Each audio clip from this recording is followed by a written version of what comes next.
श्री शिवाय नमस्तुभ्यम। दोस्तों, जैसा कि आप सब जानते हो, कल है 28 फरवरी बुधवार का दिन और बुधवार के दिन पड़ रही है चतुर्थी तिथि, जो कि बहुत ही खास और विशेष होती है। साथ ही दोस्तों 29 फरवरी को है वीरवार का दिन यानी गुरुवार का दिन, और गुरुवार के दिन पड़ रही है पंचमी तिथि, जो कि बहुत ही खास और विशेष होती है।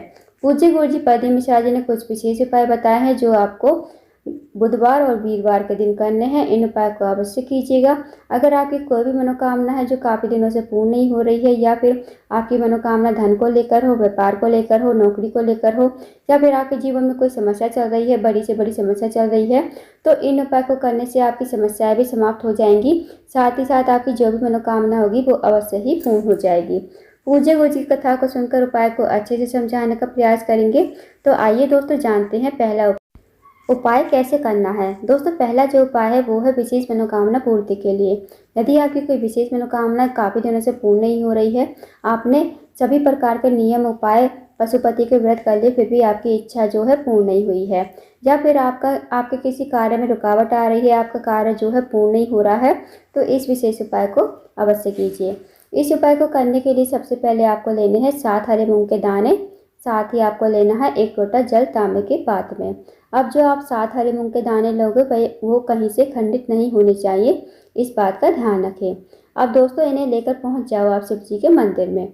शिव जी के मंदिर में जाकर सबसे पहले जो आपके पास 7 हरे मूंग के दाने हैं, उनमें से 4 हरे मूंग के दाने आपको गणेश जी के स्थान पर समर्पित करने हैं, श्री शिवाय नमस्तुभ्यम कहते हुए, ओम गणेशाय नमः का जाप करते हुए।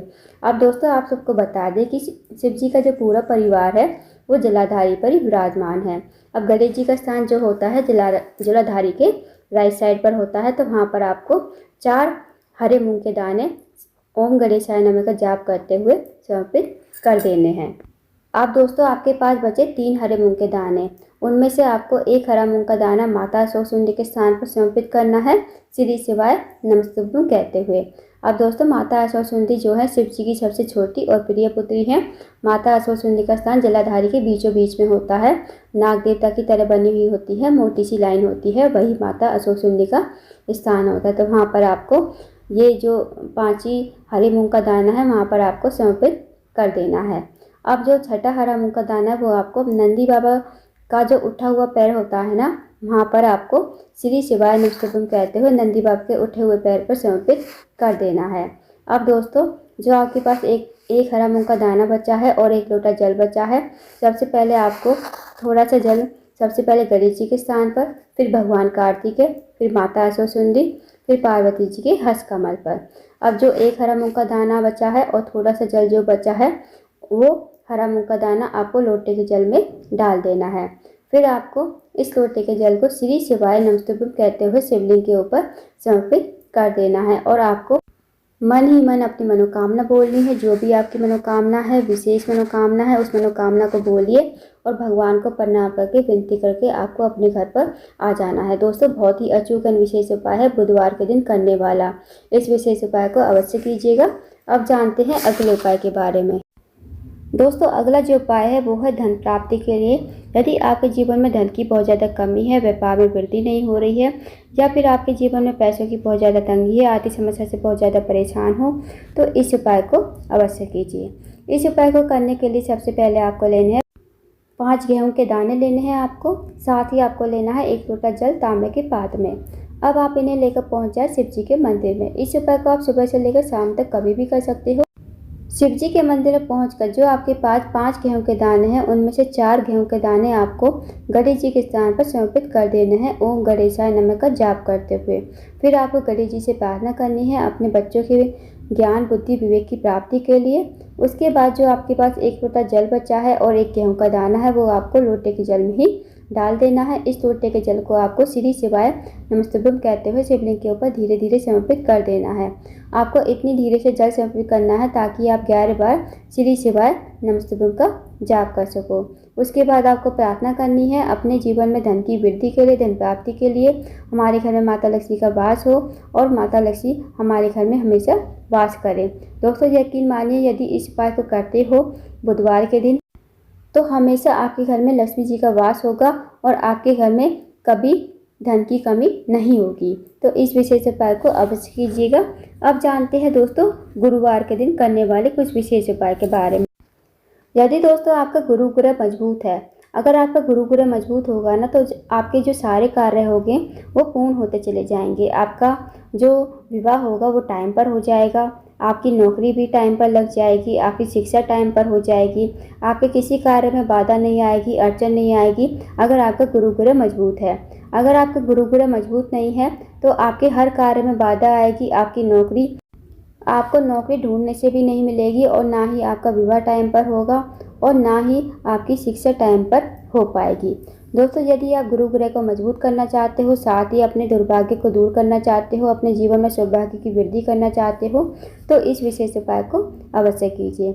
इस उपाय को करने के लिए सबसे पहले आपको लेनी है 21 चने की दाल। अब जो आप 21 चने की दाल लोगे वो टूटी फूटी खंडित नहीं होनी चाहिए, इस बात का विशेष ध्यान रखना। साथ ही दोस्तों आपको लेना है 1 लोटा जल तांबे के पात्र में। साथ ही आपको लेना है एक छोटा सा गुड़ का टुकड़ा। अब इस उपाय को भी आप सुबह से लेकर शाम तक कभी भी कर सकते हो। अब इन्हें लेकर पहुंच जाइए शिव जी के मंदिर में। शिव जी के मंदिर में जाकर जो आपके पास चने की दाल है ना, वो आप एक कटोरी में डाल लीजिए, और जो गुड़ का टुकड़ा है वो भी आप कटोरी में डाल लीजिए। फिर आप इसमें थोड़ा सा पानी डाल दीजिए। अब दोस्तों आपको क्या करना है, ये 1 लोटा जल जो है आपके पास, सबसे पहले श्री शिवाय नमस्तुभ्यं कहते हुए शिवलिंग के ऊपर धीरे धीरे समर्पित कर देना है, और साथ में आपको बृहस्पतिश्वर महादेव का भी स्मरण करते रहना है। अब जो दोस्तों आपके पास 21 चने की दाल है जिसमें आपने गुड़ का टुकड़ा डाला है, वो आपको अपने हाथ में लेनी है। भगवान से प्रार्थना करनी है जो भी आपकी मनोकामना है, चाहे वो धन को लेकर हो, व्यापार को लेकर हो, नौकरी को लेकर हो, या फिर दोस्तों आपके जीवन में कोई समस्या चल रही हो, चाहे वो विवाह की समस्या हो, कर्ज की समस्या हो, धन की समस्या हो, कुछ भी आपके जीवन में समस्या चल रही हो, तो आप अपनी मनोकामना कहिए और अपनी समस्या जरूर कहिए। और फिर आपको ये चने की दाल आपको शिवलिंग के ऊपर बृहस्पतिश्वर महादेव का स्मरण करते हुए और श्री शिवाय नमस्तुभ्यं का जाप करते हुए शिवलिंग के ऊपर समर्पित कर देनी है। 2 मिनट मंदिर में बैठना है, श्री शिवाय नमस्तुभ्यं का जाप करना है। उसके बाद आपको भगवान को प्रणाम करके विनती करके आपको अपने घर पर आ जाना है। यकीन मानिए दोस्तों, यदि हम चने की दाल वाला उपाय करते हैं तो ये जो उपाय होता है गुरु ग्रह को मजबूत करने के लिए होता है, और आपके जिस भी कार्य में बाधा आ रही है उस कार्य में आपके कभी बाधा नहीं आएगी, और आपके जो भी कार्य होंगे वो होते चले जाएंगे। तो इस विशेष उपाय को अवश्य कीजिएगा। जब भी हम चने की दाल शिवलिंग के ऊपर गुरुवार के दिन समर्पित करते हैं दोस्तों, तो वो स्वर्ण के समान मानी जाती है। इस विशेष उपाय को अवश्य कीजिएगा दोस्तों, बहुत ही अचूक विशेष उपाय है। अब जानते हैं अगले उपाय के बारे में। अगला जो उपाय है दोस्तों वो है रोग मुक्ति के लिए। यदि आपके घर में कोई व्यक्ति काफ़ी लंबे समय से बीमार है, या उसकी जो बीमारी है दूर होने का नाम नहीं ले रही है, तो इस विशेष उपाय को अवश्य कीजिए। इस उपाय को करने के लिए सबसे पहले आपको लेना है 1 लोटा जल। साथ ही दोस्तों आपको लेना है 1 बेलपत्र। अब जो आप बेलपत्र लोगे ना, कहीं से कटी फटी और खंडित नहीं होनी चाहिए। अब आपको इन्हें लेकर चले जाना है शिव जी के मंदिर में। इस उपाय को भी आप सुबह से लेकर शाम तक कभी भी कर सकते हो। शिव जी के मंदिर में जाकर सबसे पहले आपको 1 लोटा जल श्री शिवाय नमस्तुभ्यं कहते हुए शिवलिंग के ऊपर धीरे धीरे समर्पित कर देना है। उसके बाद जो आपके पास बेलपत्र है वो आपको अपने सीधे हाथ में रखनी है, महादेव से प्रार्थना करनी है उस रोगी व्यक्ति के लिए जो व्यक्ति आपके घर में काफ़ी लंबे समय से बीमार है, उसकी बीमारी ठीक होने का नाम नहीं ले रही है। उस रोगी व्यक्ति का नाम लेना, गोत्र बोलना, और इस बेलपत्र को कुंडकेश्वर महादेव का नाम लेते हुए शिवलिंग के ऊपर समर्पित कर देना। फिर दोस्तों आपको क्या करना है, आपको 2 मिनट मंदिर में बैठना है, श्री शिवाय नमस्तुभ्यं का जाप करना है। उसके बाद जो आपने बेलपत्र चढ़ाई थी ना शिवलिंग के ऊपर, वो आपको भगवान से विनती करके औषधि के रूप में अपने घर पर लेकर आनी है। फिर आपको ये बेलपत्र रोगी व्यक्ति को खिलानी है। जो व्यक्ति आपके घर में बीमार है उसे आप कुंडकेश्वर महादेव का नाम लेते हुए चबा चबा कर खाने को कहना। यकीन मानिए दोस्तों, यदि आप इस पर करते हो तो उसकी जो बीमारी होगी धीरे धीरे ठीक हो जाएगी और वो धीरे धीरे रोग मुक्त हो जाएगा। तो इस विशेष उपाय को अवश्य कीजिएगा, बहुत ही अचूक विशेष उपाय है। तो दोस्तों ये थे कुछ विशेष उपाय जो आपको बुधवार के दिन और गुरुवार के दिन करने हैं। इन उपाय को अवश्य कीजिएगा। अगर आपको जानकारी पसंद आई हो, वीडियो को लाइक करें, शेयर करें, चैनल को जरूर सब्सक्राइब करें, कमेंट बॉक्स में श्री शिवाय नमस्तुभ्यं हर हर महादेव जरूर लिखें।